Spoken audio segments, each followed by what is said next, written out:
Welcome to the Irish NFL Show and welcome to our Week 11 Talking Points brought to you by Buskers on the Ball in Dublin's Temple Bar. You can check out Thursday Thanksgiving in Buskers on the Ball, where Packers at Lions and Commanders at Cowboys are the two live games. Brian, I believe you're going with a few friends to enjoy the Thanksgiving action, the turducken. You have a party of more than five, I assume. You had to... I do indeed, yeah. Invitation only, so you'll be able to avail of the free finger food as well, and no doubt a good night's football action in store for you and everyone who goes to Buskers on the Ball this Thursday for the Thanksgiving action. Well, in Week 11 we had a Super Bowl rematch. We had a hotly contested divisional derby, two in fact in the AFC North. We had a something's got to give clash between the two teams with the longest active winning streaks in the league, and Tommy DeVito won a football game. Tommy DeVito dropping dimes against the Commanders. But we start with some news that emerged today, which is that Matt Canada, probably the least surprising coaching move of the season, has finally been sacked by the Pittsburgh Steelers. He probably would have got long odds on Ken Dorsey getting his marching orders before Matt Canada did, Colin, but that's what has happened. It's a case of blame Canada in Pittsburgh. So now we just await the offensive explosion as everything takes off in the Steel City, right? All of a sudden there is considerable pressure on Kenny Pickett and the rest of the offense because Matt Canada had become the lightning rod. He had taken all of the abuse. But Kenny Pickett has thrown fewer touchdown passes over the past season and a half than Davis Mills. Davis Mills has attempted one pass this year. Not a game, a pass.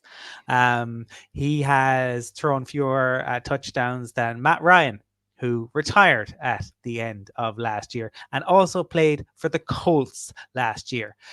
So it's going to be very interesting to see. It's a move that's the Steelers were loath to make. I think I read 1941 was their last change during the season when the part owner then sacked himself, which is kind of fitting for the Steelers that it was something like that.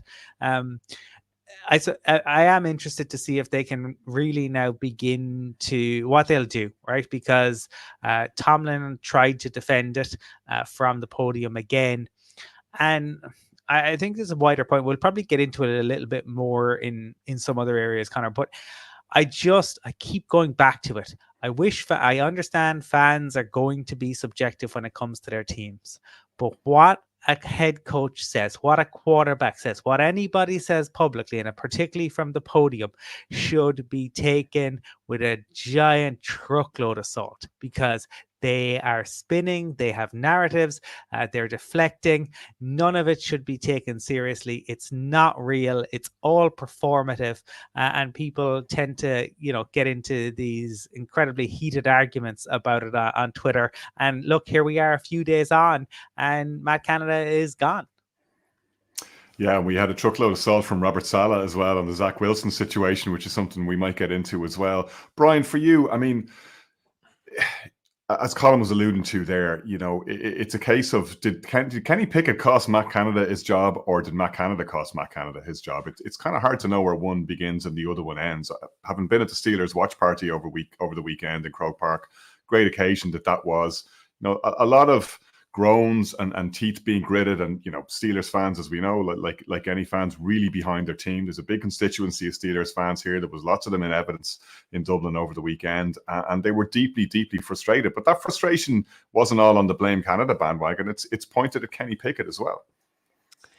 Some Steelers fans in which I speak to, and they don't necessarily feel sorry for Matt Canada because he felt he should have went at the end of last season as opposed to where he's gone at this stage of the season. But they feel that he's been restricted in his offensive ability to call a game because of the limitations that Kenny Pickett brings to the table. And it was very evident again on Sunday. In a way, I'm surprised he's gone now because it's obviously over the course of the season. Because if you take the sample size from Sunday, they're going up against arguably one of the best defenses in the league.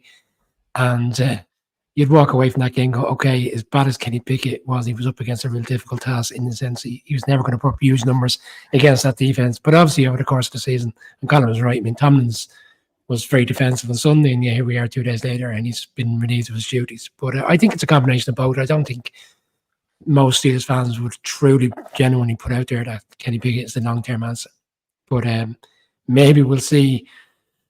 They'll kind of, as you said earlier, maybe we'll see an explosion this weekend when they go into Cincinnati. I don't think it will happen. I think what we saw on Sunday, from, for example, the Bills was probably from their perspective, they've got the players to be an offensive juggernaut. They just couldn't put it together under the previous offensive coordinator, or they had, and just someone saw it differently.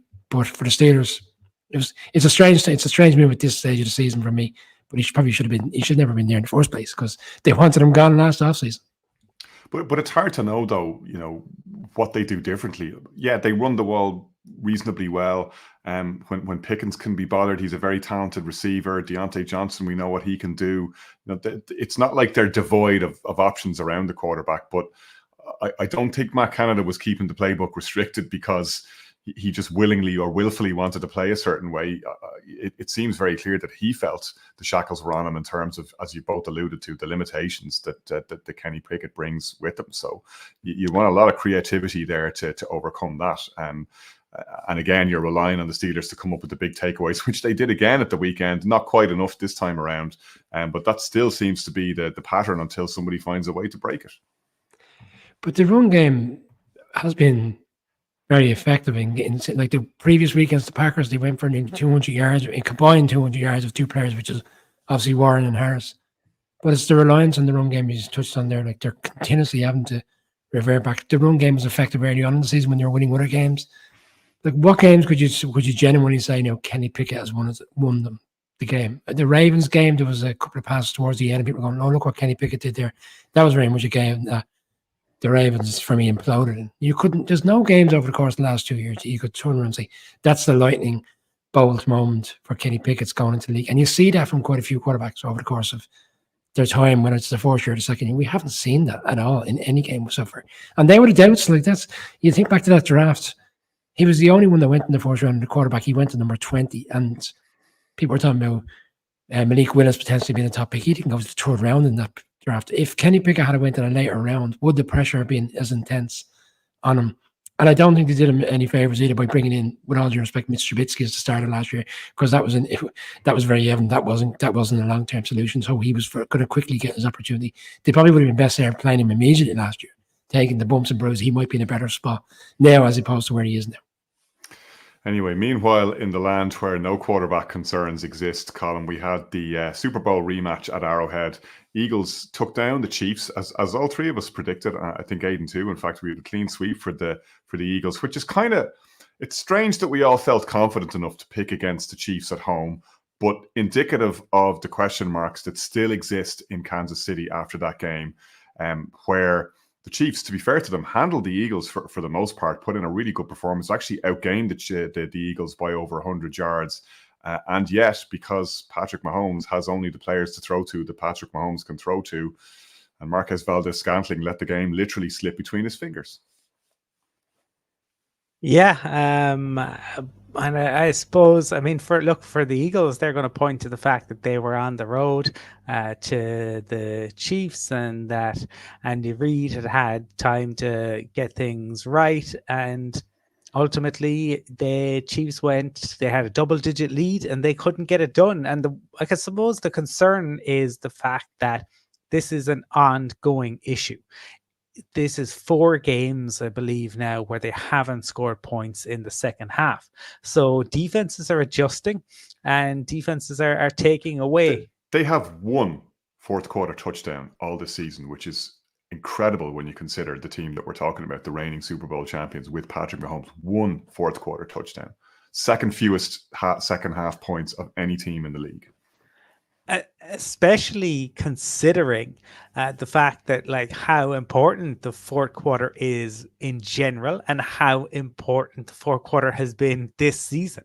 I think this season the witching hour on Red Zone has been crazier than ever before.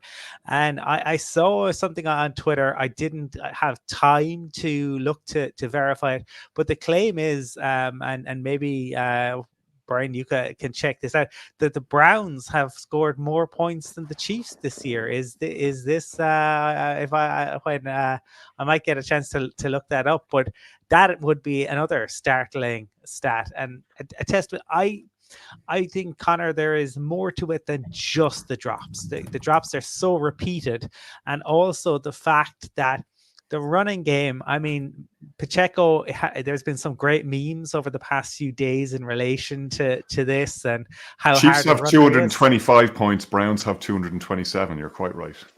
I think the Bears have more points as well. The Bears have outscored the Chiefs this season. No, don't take that the wrong way. I'm just throwing it out there. Even the Bears. Even the Bears. But that, I mean, look, the Bears have been, like, think about it. The Bears have been without, like, Justin Fields for a time. The Browns have played like QB hokey cokey. So that is really, it is concerning, right? Because we all kind of said they'll figure it out. Well, we're coming up on December and they've yet to figure it out. Can they figure it out? Of course they can. But with each week that goes by, the concerns do raise. One thing I'm going to say, two things, sorry, before I bring you in, Brian. In a funny way, and I was saying before this game, I wasn't impressed by what I saw in Frankfurt in particular, and that second half performance against the Dolphins, where, as you put it, Colin, if the Dolphins showed a bit more gumption, they would have won that game. I still remain confident that the Chiefs will figure it out, and that there's signs that the running game is going well for them. Their offensive line is probably the best offensive line that Patrick Mahomes has ever had. And you give this guy opportunities, he's going to find ways to do the things that he does. Last year we saw Sky Moore stepping up when they needed him, Kadarius Toney stepping up when they needed him. They were getting the performances from the guys that they needed. And there was one thing after the game that really struck me: the way Mahomes stood up for Marquez Valdes-Scantling on the podium. I thought was a thing of beauty. Like, he had every excuse to throw him under the bus, and all I could think of was, that was Aaron Rodgers, it would have been all on Marquez Valdes-Scantling. Mahomes said, "Oh, maybe this is a perfectly thrown ball. Like, you can look at it 100 times. Mahomes absolutely places it exactly where it needs to be. It's a terrible, terrible drop." And Mahomes, one of the greatest quarterbacks that most of us have ever seen do it, says, "Oh, maybe I could have placed the ball a little bit better." Like, that's standing up for your guy. Like, if I'm Marquez Valdes-Scantling, I'm going to run through a wall. I'm going to do everything I can to make up for that between now and the end of the season. And I guarantee you, at some point in the playoffs, Marquez Valdes-Scantling is going to go off and he's going to pay that back. Like, that's the kind of guy you want standing up for you in the locker room. Brian, sorry, I've talked for long enough. Your thoughts on Eagles Chiefs? Well, I'll just close out what you're saying there. That's because Mahomes recognizes at some stage he's going to need Scantling again. And he's going to need him to step up, and he will step up. And I think he sees the bigger picture that they're one game out of being the 4th seed. Now, looking at the schedule, it's quite light in terms of what they have there. The Raiders, they've got the Patriots in there, all due respect to Patriots right now. They've got other winnable games, which is the Packers, the Bengals, probably in Arrowhead, bearing in mind the struggles now they have with quarterback situation. There's a lot more winnable games for them coming up for them to get it right. And they're only one game out of the 4th seed. So he's probably recognizing the bigger picture is, once it looks all doom and gloom for second half performances, it's not against the realms of possibility. They still find a way to navigate the 4th seed, and that is crucial it really is crucial now, the way the NFL is going to put this together. They're the only team that essentially gets the bye week, and if the Chiefs have to end up on the road, it could be a big difference factor come the playoffs. When they were kicking the field goal before halftime, I watched the game very early this morning without knowing the score. Something popped into my head, which was the Eagles kicked the field goal just before halftime. The Super Bowl and went up by 10 points. And the Chiefs went up by 10 points. And I said to myself, I wonder if we're going to see kind of roles reversal in this game in terms of how dominant one team could be for large parts, and yes, still find themselves on the wrong end of the result. And that's essentially how it played out. I mean, I thought also the turning point, we talk about the Chiefs not scoring in the second half, but the red zone turnover by Kelsey was, for me, that was the huge piece in the game. Yeah. Because it looked like they potentially could go back up by 10 points there with a touchdown, if not to take a field goal, and then you're reliant on the Eagles going 80 yards on a drive, 75 yards, and scoring essentially a touchdown. And then you're also putting the game back in a situation where maybe a field goal wins it as opposed to needing a touchdown at the end. So for me, that was the big piece. But when is Kelsey going to come back to the party? Because we touched on earlier in the season, we joked about it, the whole Taylor Swift stuff and all the rest, and could that be a distraction? And I think Colin said it won't be a distraction because Andy Reid is well used to distractions and he finds ways to overcome these things. But he's not playing well. And he looks like a guy that's lost his confidence. He wasn't in the game plan in Frankfurt whatsoever. I think he only had 2 catches for like 7 yards. I mean, Colin, we're talking about it on the day itself, how poor it was in terms of they weren't even looking to get him in the game, and they didn't look to get him in the game for, like, Watson was the one coming up with the marquee catches, as a tight end for the Chiefs. I'd like to think at some stage Kelsey will come back, but after the game again, he didn't put it on anybody else but himself. He goes, he needs to play better. He needs to get himself out from better. So they're saying all the right things. Let's see if it transpires that they get it back together. Yeah, we spent a long time on the Monday Night Football game talking about the team that lost the game. Colin, the Eagles won it. They've gone to 9-1 for the second season in a row, best record in the league. They now are in pole position in the NFC, and it seemed to me, despite a very difficult schedule that they've had thus far, certainly in comparison to what they had last season, odds on to get that number 1 seed and home field advantage for the playoffs. And you would be hard pushed to find a team that'll knock them off the way they're going at the moment. Like, yes, made the point that the Chiefs outgained them and the Chiefs controlled a large part of that game, but we've said it repeatedly week in, week out. The Eagles find ways to win. That's what they do.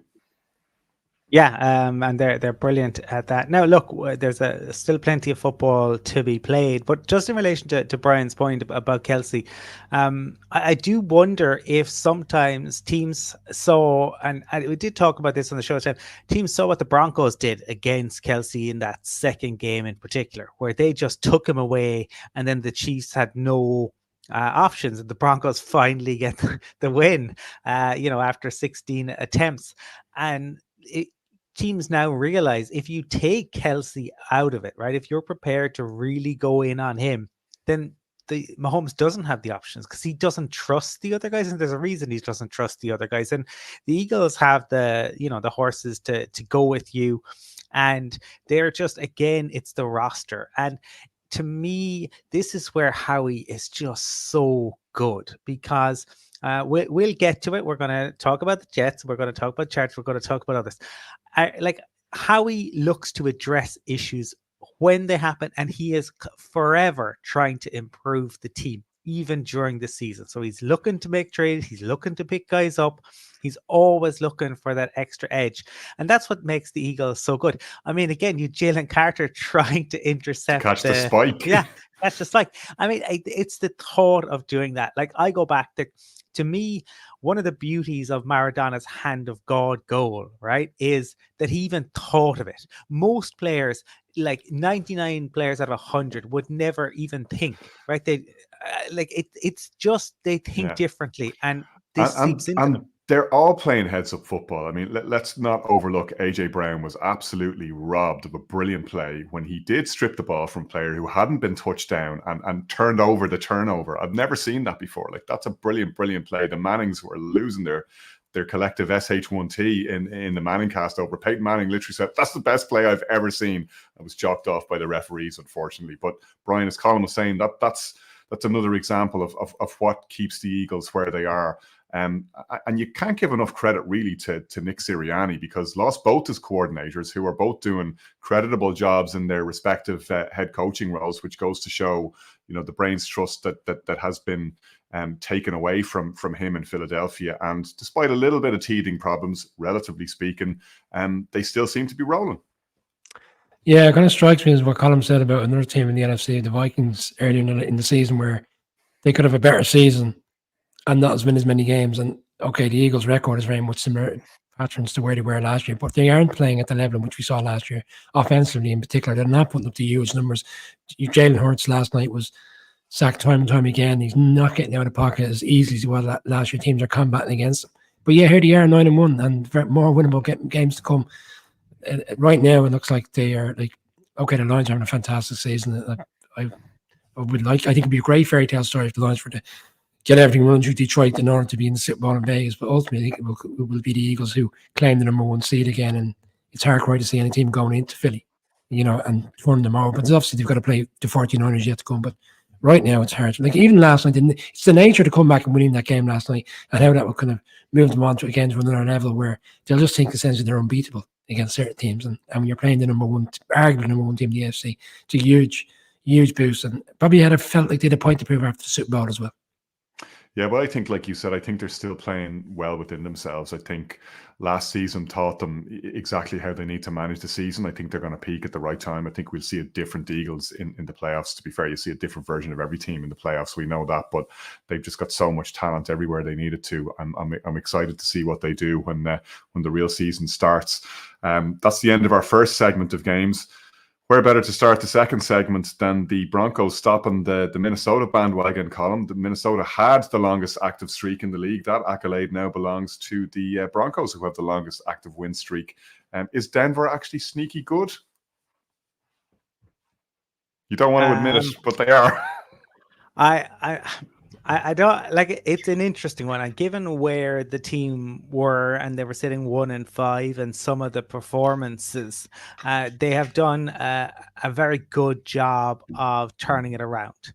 Now, I will say that a significant amount of this is down. The wins are down to the turnovers, right? The Broncos have won the turnover battle. And it's a ridiculous amount over the past few games. I think it's 12 turnovers in the last three or four.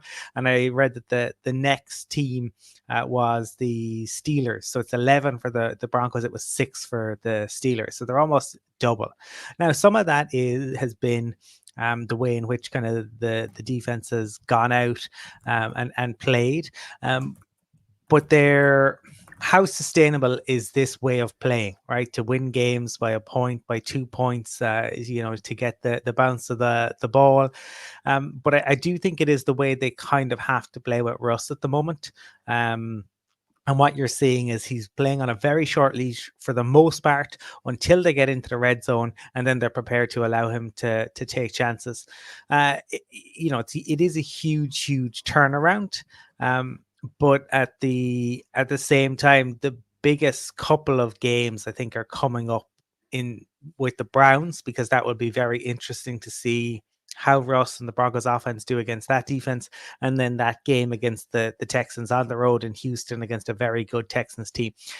The thing about the Broncos, I will say, Connor, just finally for now, is that they have the destiny within their own hands, because they have so many AFC games, right? If they were to get a win against the Browns, that's a huge kind of step up for them in search of that wild card spot. Same with the Texans, but there will be some slip ups along the way. You got to go on the road to the Lions as well.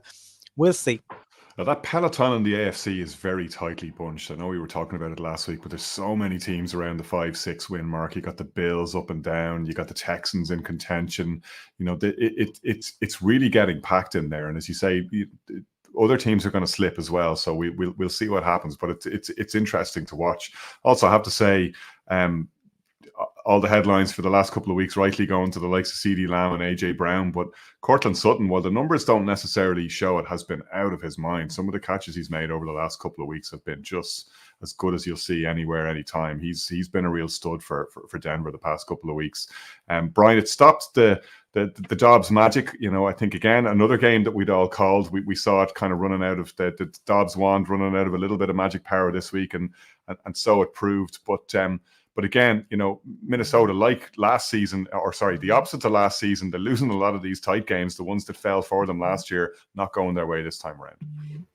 Yeah, I certainly think they'll look at this game and feel it was one that got away. They held the ball for 37 minutes offensively throughout the course of the game. They did a number on the Broncos run game for large parts. They were running the ball very effectively. And it's like the Broncos finding ways to navigate a way to keep themselves in the game. Not to jump away from the Vikings, but Sean Payton, for me, is kind of recognizing the team, which he has now. Like, it takes time to transition into, I think he understands we don't have a team that can go blow for blow and shootouts here. But what we do have is a team that can, with our defense, keep us in games and put ourselves in a position, come fourth quarter, to step up and make big plays and win the games. I mean, some of the fans, Colin, we didn't even get a chance to speak, but some of the fans were booing when they kicked that field goal early on in the game, because it was a short fourth down play and they were hoping they would have went for it.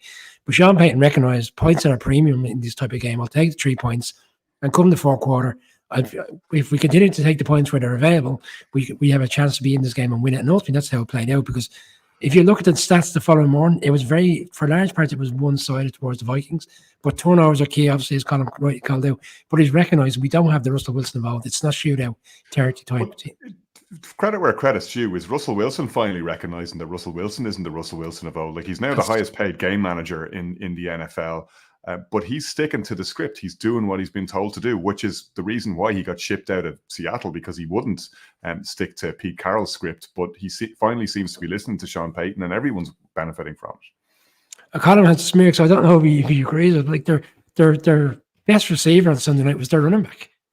So it's efficient game management type style for an Irish press. Not all the time, because there was particular plays. Like, there was a few things on Twitter yesterday where you could actually watch that particular last drive, and some of the throws, obviously, he had to do them because of the crucial point in the game, were a bit beyond what he'd done for large parts of the game. But by and large, I think we are seeing it kind of, we're evolving into a different type of Russell Wilson. But I think he recognises as well, if he wants to win, and ultimately if he wants to win, he has to play to what Sean Payton wants from him. And right now it's working, and it might work again on Sunday against the Browns, who will have a rookie quarterback, and obviously their defense, and Vance Joseph will look to put a plan around him. For the Vikings, I felt sorry for them in a way, because I felt it was one that they will look at, and it got away from them. And if they had won that, they really could have been in the driving seat for the playoffs, in particular the wildcards. Brian, just stick with it there, because the Giants had a red letter day over the weekend as well. Tommy DeVito dropping dimes. The Great, isn't he? Dropping the ball, and it all worked out. Yeah, Tommy DeVito had a really good game. He's sacked 8 times. I was just going to say, first time in Giants history that a quarterback has been sacked 8 or more times and won the game. Yeah, the passing Pizon, as they're calling him in New Jersey, over the course of the last 24 hours. You got it. Pizon, yeah. But he had some 246 yards, 3 touchdowns. I would say a lot of the throws, there was an abundance of space for a lot of Giants players on Sunday. The defensive scheme called by Commanders was a bit off-putting. They were all overshot, and Del Rio just didn't seem to be able to navigate against particular plays. And Saquon Barkley obviously went off in a big game, but I was kind of annoyed with myself that I did pick the Commanders despite the quarterback situation, because I said, as we were discussing this game, Commanders don't beat the Giants. It's the one thing year after year. I think they've beaten them twice in the last 8 years. You said that. The Giants have their number. They had 1 of 15 conversions on third down in the game in Giants Stadium, in MetLife, and they had 6 turnovers on Sunday. And again, they did exactly what they did in the first game in terms of going for throat, going after the quarterback, and they didn't do anything. I thought the Commanders would have looked at the previous game in terms of what we did wrong and addressed that on Sunday, because a lot of the Giants' defensive players are still there. Like, despite what we said, and I said it during, I expected a strong defensive rebound off the Cowboys game. In a strange way, it's people are already on Sunday reaching out to me saying, you don't want them to win in that game, but I do want them to win that game, because what's the point of being a fan if you don't want your team to win? Like, that's what it's all about, isn't it? So there you go. And I think they'll win on Sunday. They play the Patriots on Sunday. Bearing in mind their situation, Giants are at home. I think the Giants will come out and win again on Sunday. Colin, they won that game, but it was a strange one. Like, there's 6 takeaways. A lot of them equally as much the Commanders' fault as down to any great defending. A fumbled kickoff return, 2 terrible fumbles. There was a lot going on, a lot going wrong from a Commander's perspective. At one stage, I think, was it until the last play of the third quarter, the Giants had 0 rushing yards. Then Saquon Barkley finally breaks off a big one, and they start to get some traction on the ground. But you're not going to win games that way. But you will win games if you have the sort of defense that the Giants have. Yeah, and especially when you're going up against the O-line that the Commanders have. One thing I will raise, and Brian probably won't like it, but given what we saw Tommy DeVito do, and given the fact that he threw for 3 touchdowns, and given that we haven't seen Daniel Jones do that, again, are there not serious questions? And given that we just talked about Barkley and how important Barkley is, are there not serious questions for the Giants to answer about why they made the decision to give the contract to Daniel Jones and to franchise tag Saquon Barkley? Because again, we saw Tommy DeVito in 3 weeks has taken more strides than Daniel Jones has done in terms of passing ability. And yes, Daniel Jones's running game elevates his play somewhat, but you can't look at, say, what Daniel Jones and his throwing ability, like, given what Tommy DeVito has done. Like, if you said, and yes, probably I would say probably 80% of Giants fans would still say Daniel Jones, but realistically, like, how much of a difference is there between them. Like, this is the problem that the Giants are going to find themselves in, because they could still end up with this high draft pick, and ultimately they're probably just going to have to sit Daniel Jones, and his agent ain't going to be too happy with that. But the reality is that that's what's going to happen. But you name checked Howie Roseman earlier. I mean, this goes back to, there's echoes there, the decision that they made with Carson Wentz. Granted, he wasn't on the big money, but when you don't have the guy, you don't have the guy, and you got to move on to the next guy. Yeah, no, look, and if you, it's, I suppose, recognizing your mistake and rectifying it. And if the Giants may, they may pick, like, a bit like the San Antonio Spurs in basketball, who kind of pick the perfect time to tank, and they always seem to acquire the right pick. Maybe the Giants are picking the perfect season to have a bad year. So they'll have their moments to keep fans happy, but ultimately, if they end up with a top QB, they're taking him, and then they'll worry about Jones's contract afterwards. Brian, let's talk about. We did flag it in the graphic for the show and put it on social media, so we have to. The Lions' late comeback is one way to look at it. Obviously, I have a slightly different perspective from a Bears side of things, but a lot of things going wrong for Detroit over the weekend, but they gutted out. A 12-point deficit over the last 4 minutes, which is no mean feat. And Jared Goff, having looked awful for 3.5 quarters, showed up when they needed him to most. This is a Lions team that a lot of people feel very positive towards and really want to see Detroit do well, given the history that they've had, given the Motor City crying out for success, a great fan base. A lot of people, Dan Campbell puts smiles on their faces, and they enjoy watching this Lions team. Even rival fans in the NFC North, let's admit it, don't mind seeing the Lions do well. It certainly beats the Packers beating you up every year, twice a season. But a really good win for them over the weekend, and puts them in contention. We talked about the Eagles, but the Lions aren't out of that number 1 seed battle just yet. No, they couldn't have played any worse. They were quite poor throughout the course of the game. It was a mistake-riddled game, both from a quarterback standpoint, from special teams, defensively with missed tackles, not getting the fields, not getting the pressure on fields, as we've seen recently, where it hasn't been so aggressive and getting to the quarterback like the previous week in SoFi, and obviously various different games. But yet they found a way to stay in it, and I would put a lot of it down to the Bears' mismanagement of the situation towards the end, because the Bears go up 26-14 with 4 minutes, just over 4 minutes to go, and Justin Fields for 52 minutes of the game has come back off injury and had a fantastic game. And we said last week around assessing these 7 games or 8 games, and how does a Bears fan and a Bears organization make a decision whether he's the long-term solution? We said he needs to have kind of a standout game where he goes in and beats a marquee team. And right now the Lions could be deemed to be a marquee game. And I know we had a few text messages. Obviously, you were at the Steelers event and we were back and forth. But for Lions fans, it just looked like they couldn't stop. They couldn't find ways to slow him down. His running was so effective. It looked like the Justin Fields we were seeing for Lions parts of last season. Well, we touched on it.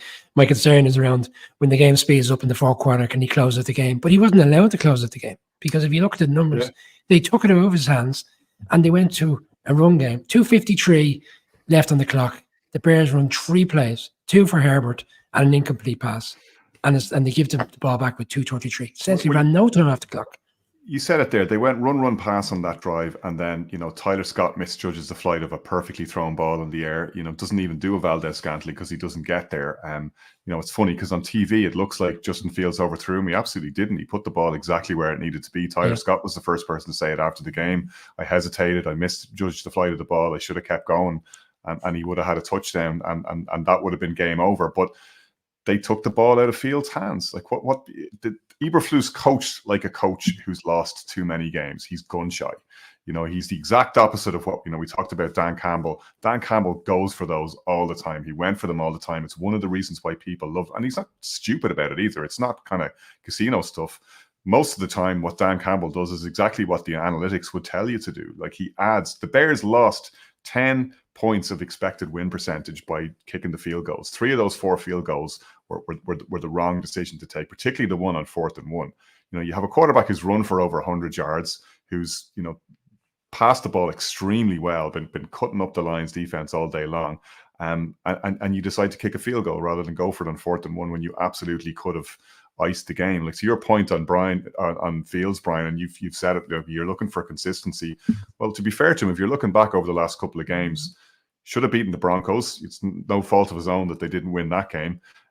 Beat the Commanders well, gets injured against the Vikings, and should have beaten one of the best teams in the NFL. And, I'm starting to think now, okay, there's 6 games left for the Bears.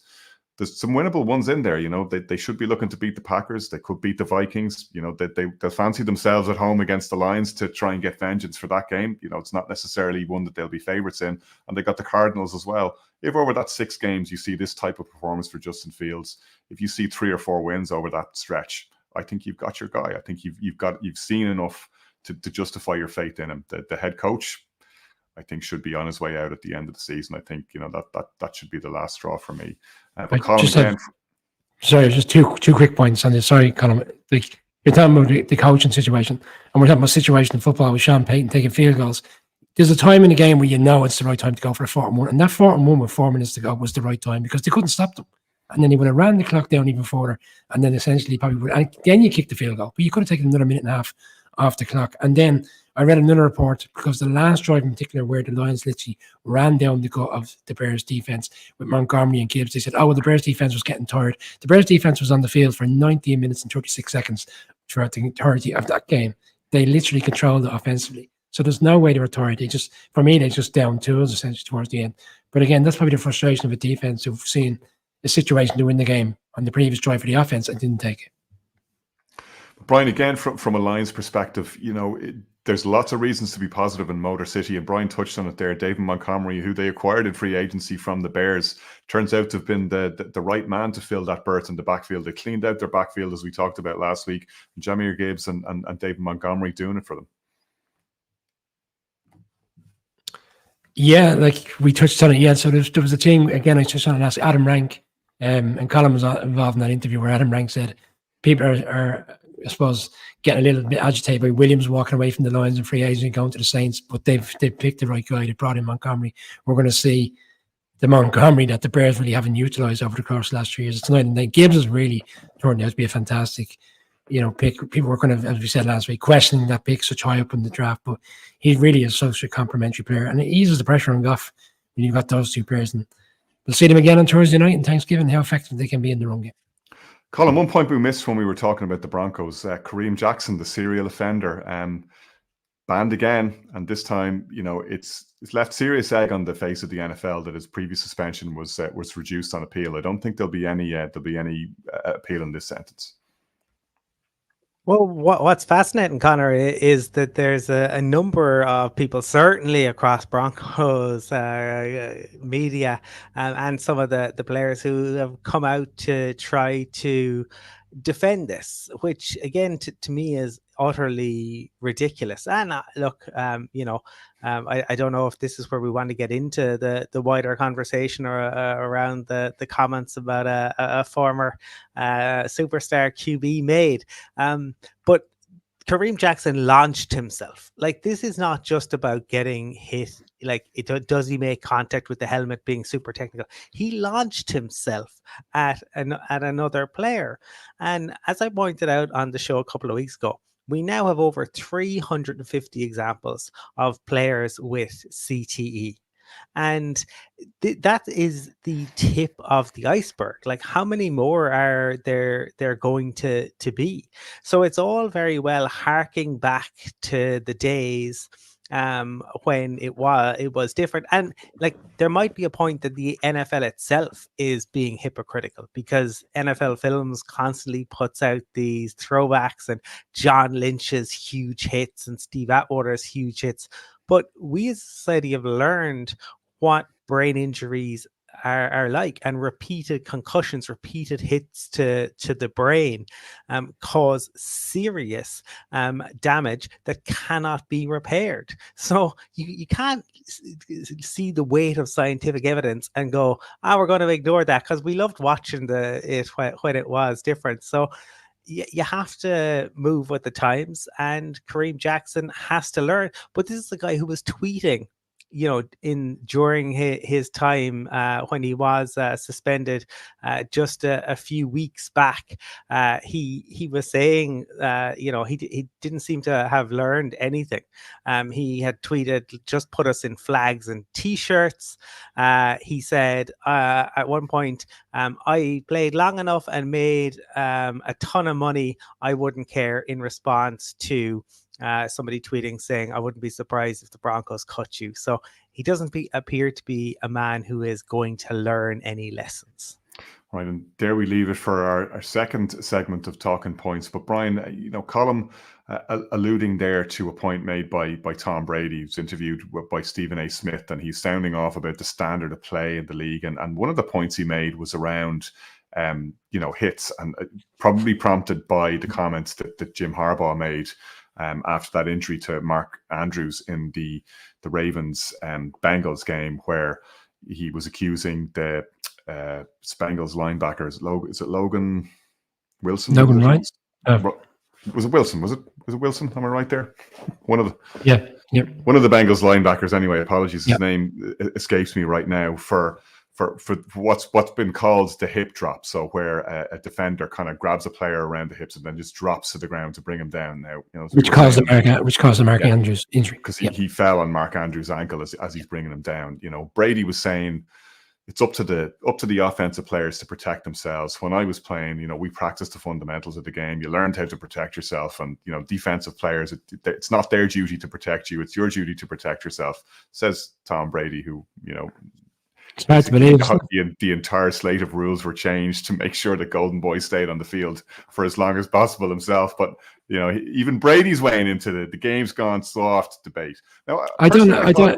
Go on. Sorry, no, go. Keep going. I thought, okay, Harbaugh's speaking in the heat of the moment after a key player, arguably his key player other than Lamar Jackson, offensively gets injured. So naturally he's miffed. I didn't like the way he threw Wilson under the bus for that. Like, I'm looking at a defender going, Mark Andrews is 112 kilo, 6'5" tight end. Like, how exactly are you supposed to bring this guy to the ground? With an arm tackle, it's just not going to happen. Like, you're going to have to use your body weight in some way, shape, or form. It's difficult enough for the officials to officiate as it is. And in particular on that play, because if you watch the play back, and we've seen Mark Andrews do this time and time again, it's a very efficient play in which the Ravens do, which is they expose the center of the field. The angle he gets, and we've seen it with other touchdowns, he gets the angle so well, and obviously then he's got yards in front of him, and he's going to not like get into the end zone. What other way is the guy going to get him? Like, it's just not feasible. He can stand up to him.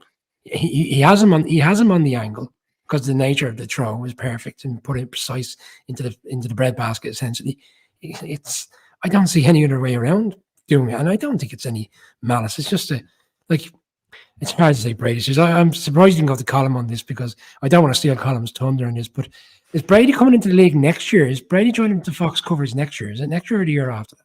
Because he's for me, and Colm is probably going to put his tuppence worth in this. He's transitioning himself already into what people want to hear on the broadcast by doing this. Slowly, catch me, monkey. I'll put out this stuff. And by the time next season comes, I'm everybody's friend in the booth. But like, with Brady, for me, was the ultimate player at navigating ways to get any advantage he could, including filling with footballs, for God's sake. I've got two in the corner that he hasn't got to yet, but he might find his way over to Dublin 13 at some stage and let the air out of those. I mean, this guy is the guy that took any advantage he could. So I find it a bit off-putting that he's gone this way, but we know why. He's obviously getting ready for his new career. Sorry, Colm. The other part of the point, Colm, and I'm setting this up nicely for you, was, and Brady's obviously learned from his soon-to-be Fox colleagues, John Hannity. Never let the facts get in the way of a good story, but he's dropping bombs over the standard of play, which, surprise, surprise, is nowhere near where it was when Tom Brady was at its peak, which I would suggest is at variance with both the facts and the evidence of our eyes. But Tom has he's only out a year, 12 months, let's forget as well. There are a couple of things, right, on this, right? So where to begin? One, I think that we now more than ever live in a world where you are judged not by your actions but by your words, which is terrible. So you can, as long as you're willing to to say stuff. Everyone ignores what you actually do. Tom Brady name drops Ray Lewis is one of the guys. Go back 2009, right? The Ravens are playing the Patriots, and Suggs gently brushes Tom Brady. Tom immediately turns around looking for a flag and then pumps his fist, celebrating like he scored a touchdown. Ray Lewis called him embarrassing. He said it was a man's game and to grow up. Wow, here we are in 2023 and Tommy Terrific has retired, and Tommy sees the way the winds of change are going, that people want it to be tough and what, like, nostalgia sells. Sorry, Connor, the Bears have been better than anyone at selling nostalgia. The 85 Bears, I mean, the Bears are That's all we've got, Colin. Don't take that away from us. So people love nostalgia. So Tommy throwing it back, like Tom made an entire career, like, and so to name drop Ray Lewis and he did this and I didn't do this. Yeah, right. You nearly got Gronk killed against the Seahawks. Gronk had a lacerated kidney because Tommy threw it into the middle of against the Seahawks, and Bobby Wagner absolutely creamed Gronkowski. So Tom is absolutely ignoring the reality of the situation and how Tom Brady would never. It was his responsibility not to put his players in harm's way. Wes Welker got absolutely annihilated numerous times because Tom threw the ball into the middle. Ditto Edelman, etc., etc. And by the way, how many of these players, again, we're taught, like, it's just ridiculous. And when he says about the standard of play, I think there are a couple of things on that. One, the rules have changed a little bit, and some of this, I think, we had a generation of QBs who, I think, Connor, probably benefited from the fact that they could take as many reps as they wanted kind of in college, then kind of graduated into an NFL where the rules were changing. So Peyton Manning, Tom Brady, Ben Roethlisberger, Phillip Rivers, Eli, and a few others had so many passing reps in college, in high school, and then came into the league, so that where they were much more prepared, and then they benefited from the fact that the rules did change. It became a much more pass-happy league, and they were able to take advantage. Those guys have moved on. We now have a new generation of QBs, some of whom aren't, I think, ready as yet. There are examples such as CJ Stroud who are, but I also think that some of it is, we know the league is a copycat, and some of it has been, and I go back to, I've said this before, but it's been a while I've talked about it on the show. I genuinely think Peyton Manning winning a Super Bowl with the Broncos, the way he was in 2015 and the way it's portrayed, because the way it's portrayed in the media, you would think Peyton Manning was like a geriatric cripple when he won that, and that the Broncos completely carried him and his wheelchair to it, ignoring the leadership of Peyton Manning, ignoring the fact that the fans went absolutely crazy when he came back in, and everything else that went with it. And that seems to have convinced a number of these teams that not only can they get by with average QB play, but they can get by with bad QB play. And I think that is some of what is playing into this. But Tom Brady is absolutely playing to the gallery here, and what he says is not what actually used to happen. It's irritating as well. Like I will say that there's one aspect where he might have a point, which is because of the player safety protocols, and I wouldn't be suggesting for 1 second that they reverse this, but guys get a lot less full speed reps, a lot fewer full speed reps before they come in. So when a first team player gets injured and the next guy up comes in, I don't think they're near as game ready as they would have been 10 or 12 years ago when Brady was at his peak. So I do think in that narrow sense, he probably has something of a point. I also think it's insulting because it's almost as though there's only one phase of the game that matters. And, from the NFL's perspective, that may actually be the case, that they only really care about offense and they only really care about passing plays. They only really care about it making it look pretty. But the extent to which the best defensive coordinators and the best defenders have stepped up their game to keep in lockstep with the rules and to try and catch up, what we've seen this season is some of the best defensive play I've seen since, arguably since the heyday of the 85 Bears. Like, you see incredible cornerbacks, incredible defensive backs coming out of college now that are NFL ready. You see the best minds in the NFL, the Anarumos, the Spagnuolos, the Brian Flores, dialing up like exotic schemes, confusing the hell out of quarterbacks, changing things up, doing things that defensive coordinators in the past didn't do, and players making plays. There's a reason defense has been ahead of offense this season, and it's not that the standard of play has been poor, it's just that the standard of defensive play has been a hell of a lot better. Can I just throw it in there? When you're suggesting that players, the second round players who are coming in, aren't prepared, are we throwing that back into because of the CBA agreement, which the players looked for in terms of reducing practice sessions availability, reducing padded sessions, and the various things that come with that, and how available players are to the coach at by this stage of the season, all you're getting is walkthroughs, which is probably the right thing to do from a player protection perspective. But I do think it means that some of the players who are coming in, then they're not game ready. It's going to take a couple of games for them to get up to game speed, and you're seeing that as a result. Yeah, can't disagree with you, and I agree. I'm fully in line with what Colin said on the Brady situation. It's I chuckled at it. It's hard to take it seriously, but people will take it seriously because it's Brady. I'm with the action. Moving on from the man of the past to the men of the present and the future, I wanted to talk about particularly the playoff contending quarterbacks, who you can trust and who's a bust. So we were dividing these into I'd like to sound of this into several categories. So we have let's start with the best. So I've categorized these loosely as the untouchables. So I'll start the ball rolling here. Feel free to criticize. In the untouchables category, I would have the two players we saw on Monday night. I'd have Mahomes and Hurts in that category. I'd have Jackson in as the third player. I'm willing to hear bids. Oh, Jesus, 2 big slurps of drink being taken. Right, there's hot takes coming in fast here. No doubt about it. Conor, sorry, I thought you would have some cards for us. So, trust, untrust, Or we could do it like higher than a Mahomes or lower. We could do higher and lower. Yeah. Right. Is there anyone you'd add to that list, or is there anyone who shouldn't be on that list of untouchables? I'm interested to hear Mr. O'Leary's take on that. I would agree. I would agree with all three that you have on there, Conor. And in terms of who else, I think I would have Josh Allen. I think Josh Allen is a fantastic QB.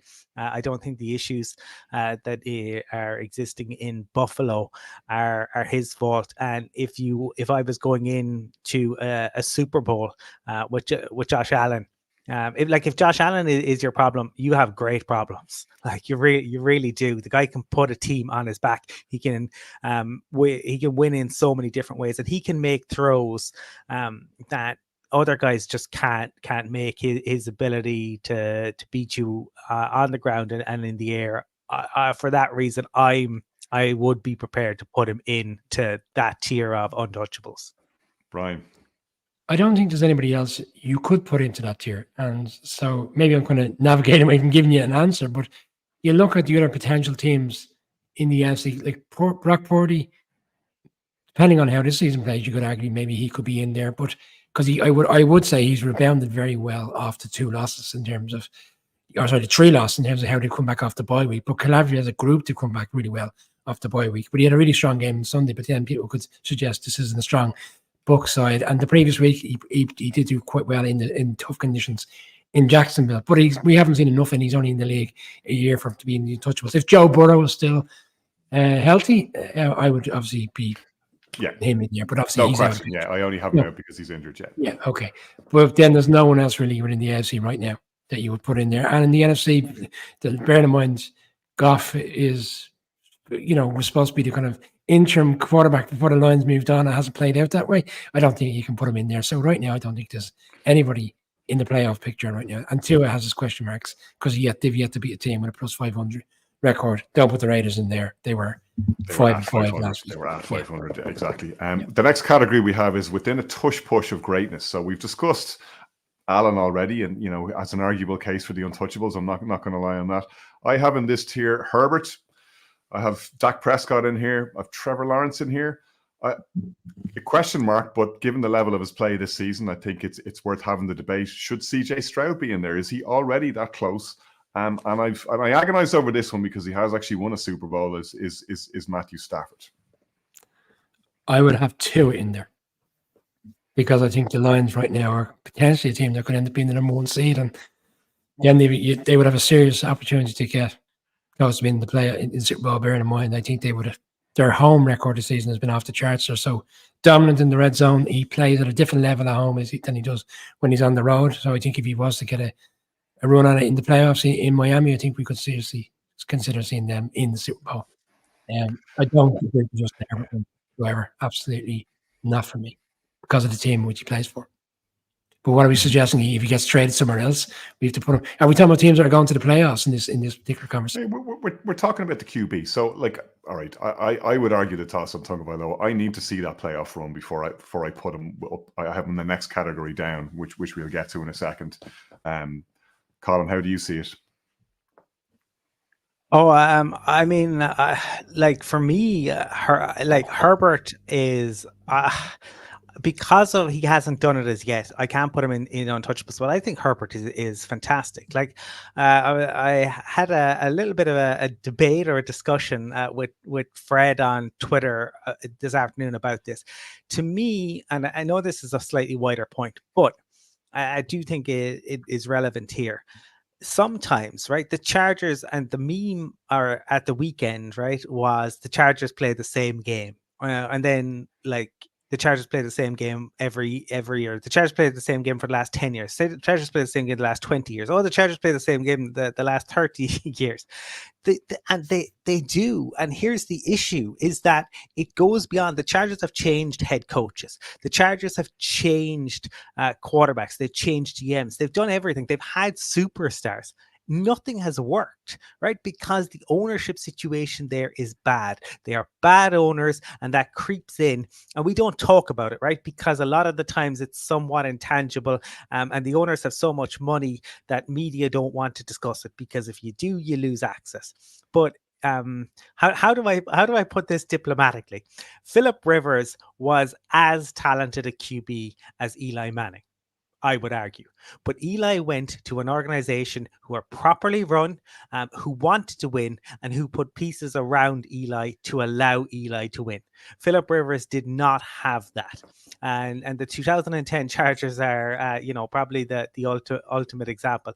And I think ultimately Herbert could have a very similar career to Philip Rivers. I think he's more talented, but they're never going to put the pieces around him. And so you can move on. And don't get me wrong, Brandon Staley is a huge issue there. He absolutely is. But this goes so much deeper than Brandon Staley. And it is going to impact, because people dismiss Herbert completely on the basis that the club is poorly run. The last superstar QB the Chargers let go won a Super Bowl in New Orleans. There you go. Right, the next category down I have, Brian, is win with but not because of. I have Goff, I've Purdy in here. I had Tagovailoa in here. I know you'd have him higher. I had Wilson here with a question mark. Like, vintage Russ obviously is 2 tiers higher for me. Oh, you're talking about Zach Wilson there for a second, sir. No. No, we have a whole special category for him. And I've Geno. Yeah, Geno.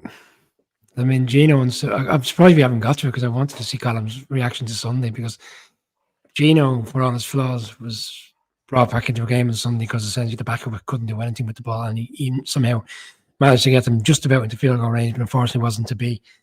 But he has been struggling this season, so yeah, they're winning in spite of him. Who else would you put in there right now?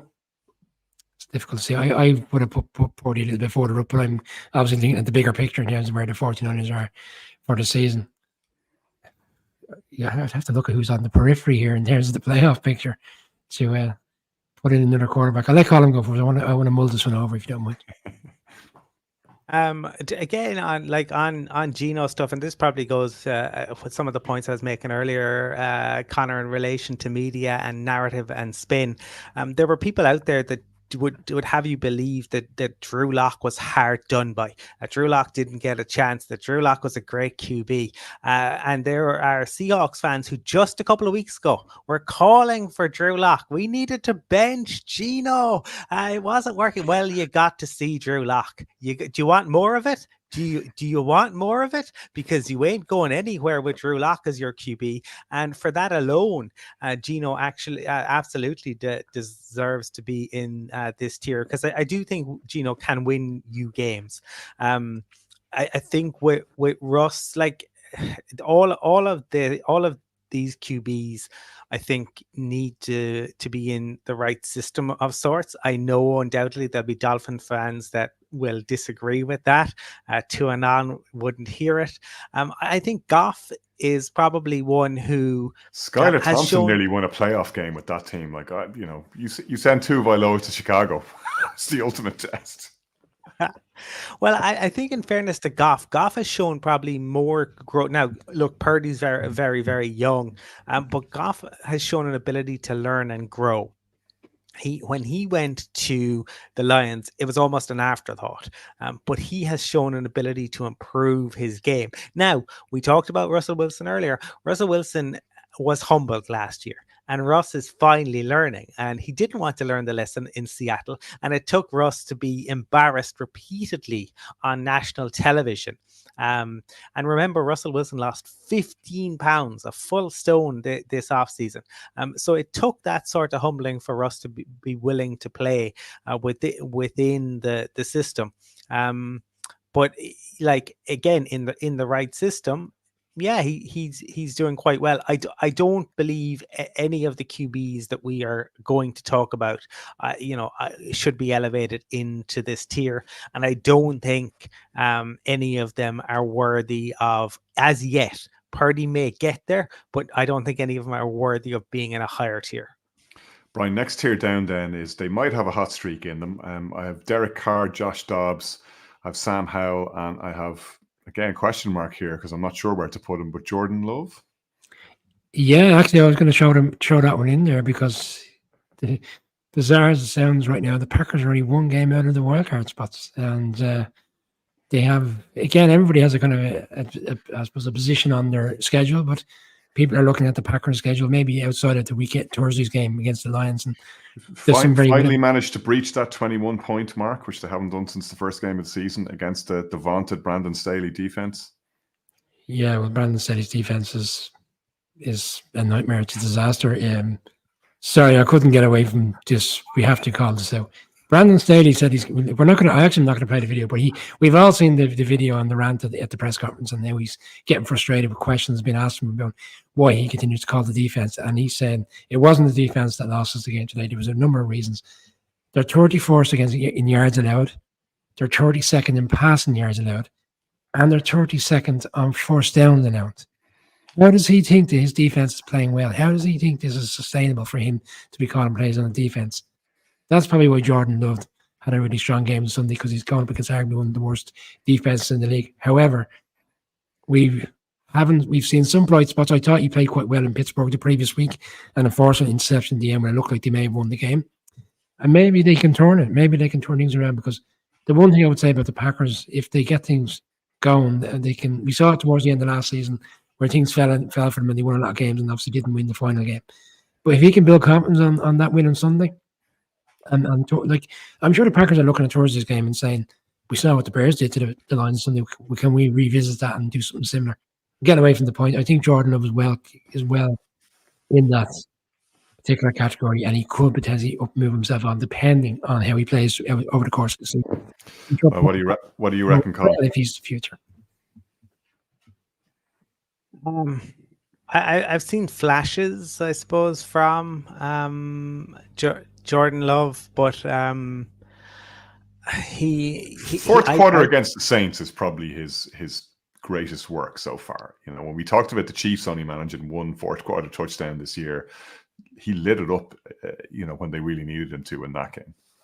Yeah, he did, but equally they've needed him to step up at other times. Now, he hasn't been helped by just how young that wide receiver room and tight end group are. He looks like a QB who's been sitting for a long time, too long. I do think the Packers really benefited from all that carefully nurturing and mentoring that no doubt he got from Aaron Rodgers. Indeed. I do think that they're you give them another a year to see how it goes, and they in terms of they've managed to negotiate a contract that allows them to do that. So trending upwards, but I don't think he deserves to be in any other tier other than what he's in right now. Brian, the next tier down I've dubbed Don't Fancy Yours Much, into which we have the entire Jets QB room, in my humble opinion. When the punter threw the best pass over the weekend, something is badly wrong with your quarterback situation. And Mac Jones, and we can throw Bailey Zappi in there as well for good measure. I wonder how many games the Patriots would have won if they had a serviceable quarterback, because they're not, like, a lot of the games are down to Mac Jones' poor play early on in the season. Missed time passes, interceptions. The Saints game, he picked a pick six against the Cowboys. There was a number of different pick sixes. He's had an absolute shocker of a season. And you wonder if someone went in there, again, I think I'm on the Derek Carr love train, but I'm not. I'm just saying, if it was someone, he's the first one that springs to mind, but if he was to go in there, and he's not having the best of season here for the Saints, so maybe it's a bad call. But somebody along those lines, like if Joshua Dobbs was in there, and that's why Jets fans are equally frustrated now as well, because he was available for for a small ransom. It wasn't anything major in terms of draft capital, and the Jets didn't make that trade, or didn't even seek to make a trade. And we're seeing where they are now. I mean, I wonder if the Patriots would have been in a better position, if they had a different quarterback there. It's the same situation with the Jets. Like if they had a serviceable quarterback in there, I mean, Zach Wilson can't do anything right. I mean, he's fallen over himself, which is going out into the field. I mean, when he slipped him coming out for that particular drive, I mean, nothing can go his way. I don't think he's been helped by other people in the team. People are putting it all on him. I was looking at the numbers in terms of the run game. Brees Hall, 10 carries for 23 yards against a Bills defense that couldn't stop anybody running on them over the past 4 or 5 weeks. They had 63 yards in total offense and Sunday rushing. Passes, yeah, he looked better in the passing game than in the running game. Brees Hall, Colin, anyone like I've 3 in here who are unknown quantities. Dorian Thompson-Robinson, Jake Browning, and Aidan O'Connell, whom I'm not sure, to be fair, we've seen enough of to make definitive judgments, and certainly would be slightly unfair to put them in the Don't Fancy Yours Much category. But anything you're seeing or hearing, or anyone we've missed? No, I just think on the Jet situation, again, it goes back to the fact that Salah stood up and lied, and that impacts, right? When you now, I think he was put in a bad position by ownership, because I think ownership forced his hand, and this is again where it doesn't get talked about, because the Jets owners are quite powerful. They have a lot of friends in the media. People don't want to annoy them, so they won't consider it. The only other thing that's maybe Jets adjacent is interesting is the Browns have brought in Joe Flacco. Joe Flacco spent time with the Jets, and they never considered bringing him in. Joe Flacco is not the answer. I don't know why you would bring him in unless it's in an absolute break glass in case of emergency, perhaps. But Joe Flacco is a guy who caught fire at the right time once, and lived an entire career off of it. But no, from the ones listed. Well, there is always that hope that you have a Nick Foles or a Jeff Hostetler or a Joe Flacco that just happens to hit a run at the right point in time, win 5 or 6 games. That's all you need him to do, and the rest is history. Yeah, there's always a storyline in the NFL where a team comes out of the blue, whether it's making the playoffs and obviously going around with a quarterback at a lesser extent than others in the league. But it's always about the situation as well. They find themselves in the right situation with the right coach and the right scheme. We have to bear that in mind. And we've seen many a quarterback off of 1 year, conundrum where they do really well and they live off that for the rest of their career. The Flacco one is interesting as well, because Colin will remember this as well. We spoke about this last year. Flacco doesn't come across as the type of guy who wants to nurture a young quarterback. We saw similarity with Tannehill. Flacco has always been a little bit outspoken. I'm not here to help any other quarterback. I'm here to focus on my own game. So he doesn't seem like the type that you would bring into Cleveland, to help with the quarterback situation in terms of his experience of playing in the game. It doesn't strike me as the kind of guy that will do that. So it's an interesting one. But he may get a chance, because like we saw on Sunday, they got over the line, but it could quickly turn for a rookie quarterback, and they may have no choice but to bring in Flacco if they're not comfortable with PJ Walker. Yeah, indeed. All right, there we leave it for now. We have obviously the Thanksgiving slate on Thursday, so we'll be a little bit earlier for our picks this week even. We'll be back tomorrow on Wednesday on YouTube Live making our Week 12 picks, and we will talk to you then.